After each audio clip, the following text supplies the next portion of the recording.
বাংলাদেশ হিন্দু বৌদ্ধ খ্রিস্টান কল্যাণ ফ্রন্ট আনোয়ারা উপজেলার আয়োজনে চট্টগ্রাম ১৩ আসনের বিএনপি মনোনীত প্রার্থী সরওয়ার জামাল নিজামের সমর্থনে হিন্দু বৌদ্ধ খ্রিস্টান প্রতিনিধি দলের ফরে বিশাল সুধী সমাবেশ অনুষ্ঠিত।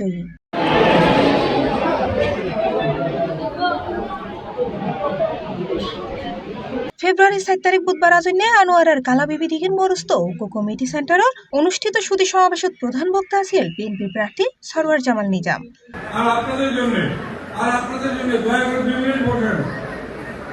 সব বক্তব্য হয়ে গেছে, আমি এখন অগ্নি পরীক্ষা দিচ্ছি, কারণ এই অবস্থায় বক্তব্য দেওয়া যায় না। আমার যারা নেতৃবৃন্দ কথা বলেছেন, নিজাম ভাই যা বলেছেন, এগুলো হচ্ছে আমার কথা। আমি আপনাদের বিশেষ করে হিন্দু বৌদ্ধ খ্রিস্টান সম্প্রদায়ে যারা আছেন তাদেরকে বলছি, নিজাম আমি মনে করি যে কথা হয়েছে এর প্রেক্ষিতে আপনারা সিদ্ধান্ত নেবেন এবং আপনাদের সেই সিদ্ধান্ত আমরা পাবো। আমরা আপনাদের কাছে ভোট চাই, বিনামূল্যের উপরে আমরা ভোট চাই। উপস্থিত আছেন, আপনারা জানেন এই কার্ডের মাধ্যমে আপনারা আগামী দিনে ৩,০০০ টাকা করে আপনারা এক এক পরিবারের মহিলারা পাবেন, পুরুষ ছাড়া। আপনারা একাই এই টাকা খরচ করতে পারবেন, উত্তোলন করতে পারবেন, সংসারের কাজ কর্ম এবং ছেলে পেলের লেখাপড়া থেকে আরম্ভ করে সমস্ত কিছুতে এই টাকা ব্যয় করতে পারবেন।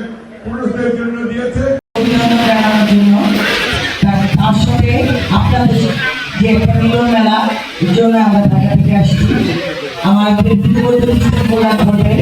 চেয়ারম্যান এবং চেয়ারপারসনের উপদেষ্টা বিজন কান্তি সরকার, আমার সাথে আসছেন নির্বাহী কমিটির সদস্য এবং কল্যাণ ফ্রন্টের উপদেষ্টা সুনীল বড়ুয়া, এখানে আছেন নির্বাহী কমিটির সদস্য উদয় বড়ুয়া ও মহানগরের।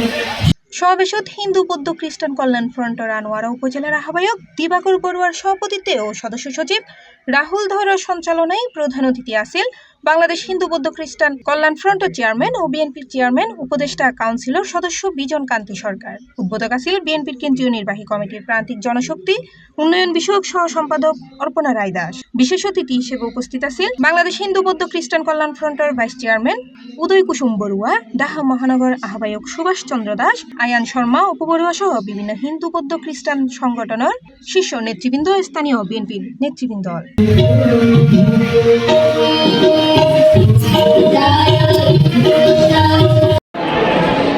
C+ TV Chittagong.